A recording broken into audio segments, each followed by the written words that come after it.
Dan aku inget ada lagi satu channel lagi yang dulu aku sering banget tonton, namanya Christina Lee. Jadi di situ ada seorang pengusaha, nanti aku kasih channelnya, yang aku tonton udah lama sih. Jadi pengusaha ini, dia pengusaha kosmetik.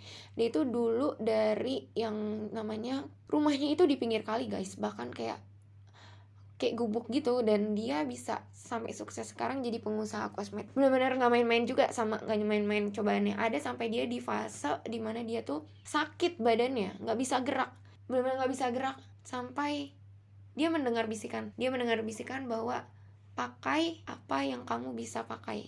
Mulai dari situ dia lihat badannya yang nggak bisa gerak, ternyata jarinya masih bisa bergerak, jari tangannya.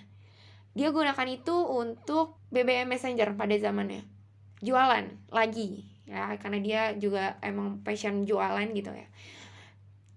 Ramai dan mulai keajaiban dia sembuh. Itu the real of miracle sih, yang relate juga sama aku pernah nonton webinar Paragon. Kan dia kan juga aktif memberi bantuan gitu ya kepada masyarakat gitu, dan memberi ilmu edukasinya gitu. Ada webinar-webinarnya, pembicaranya bilang kalau keajaiban itu dari yang terdekat dari kita, apa yang kita punya gitu. Jadi sebenarnya kalau kita punya impian tinggi, kita lihat dulu dari yang sekitar dan apa yang kita bisa gitu. Itu juga dibilang, aku diingatkan lagi tadi sama kakak kelasku ketika aku nanya, oh iya ya, kan itu the real of miracle. Ketika aku bingung aku harus gimana, banyak hambatan, ya kita lihat dulu itu masih masuk kendali kita nggak, kita bisa lakukan nggak.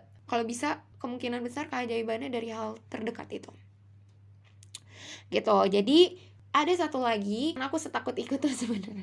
Aku penakut karena aku sadar ketika aku terjun aku nekat gitu. Sadar kekurangan, aku nonton teori dulu gitu. Dan pokoknya ada lagi aku nonton pengusaha gitu, aku lupa di bidang apa ya, pokoknya yang kayak mesin-mesin gitu.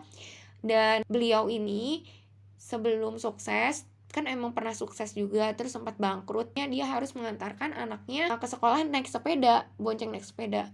Tapi dia bilang, ketika gue, ini pakai bahasa aku ya guys, ketika gue di masa itu, gue merasa gue tetap di titik sukses meskipun gue nggak punya apa-apa, meskipun gue nganterin anak ngontel gini gitu, bukan pakai mobil, bukan pakai motor. Kenapa? Karena ketika di titik itu, tujuan gue nggak berubah, goals gue nggak berubah. Di naik turun hidup gue tetap di jalur yang emang akan menuju step by step, meskipun sedikit progresnya, tapi masih di jalur yang emang gue impikan. Itu ngena sih, dalam arti kadang kita berpikir definisi sukses itu apa sih.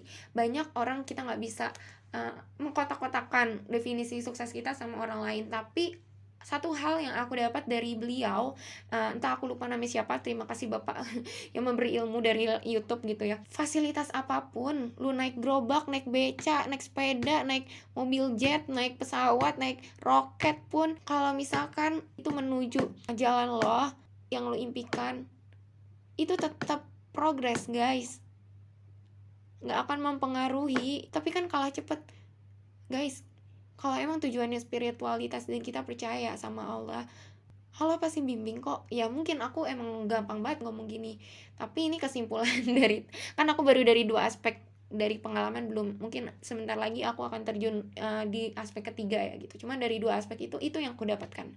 Dari segi aku terjun langsung ke perusahaan-perusahaan rintisan yang mana ada banyak yang jatuh, dan juga dari teori gitu.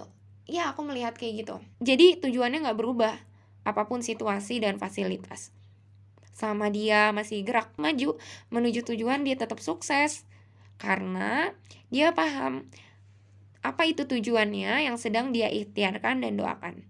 Ya, itulah kenapa aku menyimpulkan dari entah berapa pengalaman orang yang aku amatin, baik online maupun offline, menjadi pengusaha itu adalah menjadi atlet yang batas akhirnya cuma kematian. Ini sih kayak cuma pendapatku aja sih, dan kayaknya juga pendapat kebanyakan orang. Jadi itu berdasarkan general fact. Ya intinya aku hanya beropini, dan ini sekali lagi masih opini temporirku atau opini sementara yang bisa aja berubah ke depan, ikutin pengalaman-pengalaman aku yang baru lagi nantinya yang akan menghampiri kehidupanku, baik itu nanti jadi persinggahan atau menetap. Jalan menetap. Emang sih pernyataan ini terkesan banyak bacot, karena aku sebenarnya penakut buat ambil resiko, tapi aku nekat. Penakut tapi nekat gimana? Ya kalau udah terjun aku tenggelam. Gitu. Jadi nantinya ambil jalan ini atau enggak, itulah filosofi yang aku tarik. Aku nggak mau ketika aku jejak sesuatu, aku masih ragu sama filosofi kenapa aku ambil itu. Start with why, ya. Aku bakal kuatin alasan sebelum aku ngelangkah memilih sesuatu hal. Karena itu sifatnya long term, guys. Kita nggak bisa mengambil keputusan berdasarkan short term. Emang sih ada hal-hal yang harus diambil secara action, tapi secara filosofis menurutku tetap harus long term. Ketika misalnya kita harus mengambil keputusan apapun itu tuh secara cepat, tapi kita lihat ada line atau ada garis, ada benang merah yang itu oke, ini tujuannya long termnya bagus. Dari meskipun aku belum bisa lihat semua secara gambaran besar, ambil. Kalau aku kayak gitu. Dan semoga opini ini bisa membawa manfaat serta hikmah. Hehe. Gitu, guys. Jadi ketika berada di titik paling rendah dalam hidup, kita harus sadar ya bahwa pengusaha itu bukan seberapa banyak yang dimiliki, tapi di keadaan apapun, sekalipun saat minus, inilah keajaiban akan muncul, guys. Kita akan lihat apa benar Allah bakal nolong kita. Dan ini salah satu wadah yang tepat ketika menjadi pengusaha, kita melihat keajaiban Allah ketika kita berada di situasi itu. Selama hati kita berusaha untuk lempeng ya, untuk terus connect sama Allah gitu loh. Berkoneksi sama Allah, cerita sama Allah, ada kayak hubungan dua arah gitu loh, yang nggak bisa digantiin sama yang lain gitu. Kita akan melihat Allah selalu menepati janji bagi orang yang yakin. Seperti surat Hud ayat 6. Tidak suatu binatang pun termasuk manusia yang bergerak di atas bumi ini yang tidak dijamin oleh Allah rezekinya. Sekalipun itu tersisa tangan dan otak, yang aku bilang itu tangan yang pengusaha itu akhirnya dia bisa mulai lagi dari sakitnya bangkit gitu. Ya, jadi pakai yang masih bisa kamu gunakan, yang terdekat kita lihat potensinya, yang masih di dalam kendalimu start with why, ya. Kayak gitu, teman-teman. Dan juga intinya kalau misalkan mau kuat pondasi, uang bukanlah tujuan utama, guys. Pada akhirnya, meskipun pada awalnya banyak dari kita yang menjadikan cuan utama, tapi pada akhirnya ketika kita tetap milih jadi pengusaha, kita akan sadar bahwa uang itu bukan tujuan utama dalam menjadi pengusaha, tapi kebermanfaatan. Ya kita tahu lah kayak di kompetisi bisnis, terus untuk menggait investor, syarat utama biasanya kan adalah yang long term, yang sustainabilitasnya dapat gitu. Dan di surat Hud ayat 6 tadi ada kalimat selama bergerak ya. Ada bergerak ya kalimat di situ ya. Bergerak di atas bumi yang tidak dijamin. Jadi kita harus bergerak dulu untuk mendapatkan rezeki dari Allah. Nah, ketika pengusaha ini kan juga dituntut menjadi inovatif dan juga memikirkan orang lain, kebermanfaatan, gimana tetap ngegaji karyawan, gimana ketika ini laku gitu ya dan sebagainya. Itu Allah jamin kok rezekinya. At least meskipun naik turun. Makanya ini gue kalau sepahit-pahit gue sanggup gak nih jadi pengusaha. Sejauh ini sih gue belum berubah keinginan sih, meskipun gue belum napak. Tapi ya at least filosofinya, basicnya gue udah dapet seperti yang gue omongin ini. Jadi ketika gue nantinya pun Allah sedang bimbing, tuntun melalui hal pahit gitu ya, gue akan belajar percaya sama surat Hud ayat 6. Daun boleh, tapi ada masa bangkit dan terus bergerak. Maka Allah jamin rezeki. Mungkin tidak melimpah, tapi bekalnya cukup. Itu yang penting gak sih? Sebenarnya tujuan kita tuh apa sih pada akhirnya? Kalau aku sih, ya aku pingin duit gitu juga sebenarnya. Maksudnya itu pun nantinya untuk kebermanfaatan keluarga dan sebagainya. Tapi kita gak bisa mungkirin kan, jatuh itu pasti ada. Makanya aku mikir, at least bekal itu pasti Allah jamin.